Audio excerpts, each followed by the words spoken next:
વલસાડ શહેરમાં વધતા ટ્રાફિકમાં વાહન ચાલકો તથા વારંવાર એમ્બ્યુલન્સ ફસાતા લોકો પરેશાન. વલસાડ શહેરમાં વધતા ટ્રાફિકને કારણે વાહન ચાલકો હેરાન પરેશાન બન્યા છે. ચીપાડ અંડરપાસ નજીક વાહનોની લાંબી કતાર લાગતા ટ્રાફિક જામમાં 108 એમ્બ્યુલન્સ ફસાઈ જવા પામી હતી. તેમજ ગતરોજ પાવર હાઉસ પાસે પણ એમ્બ્યુલન્સ ફસાઈ હોવાનું જાણવા મળ્યું હતું. ત્યારે ફરી એકવાર એમ્બ્યુલન્સ ટ્રાફિકમાં ફસાતા અંદર દર્દી સિરિયસ હોય તો કેવી પરિસ્થિતિ સર્જાય તેવા પ્રશ્નો ઉઠ્યા હતા. ત્યારે પ્રજાને ટ્રાફિકમાંથી ક્યારે મુક્તિ મળશે એવી બૂમ ઉઠવા પામી છે.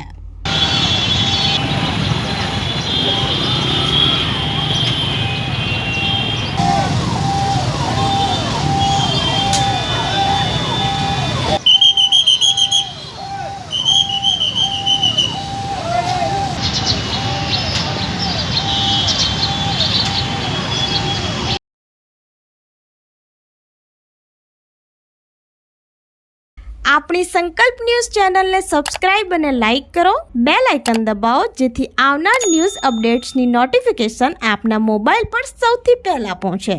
Like, subscribe and share the video.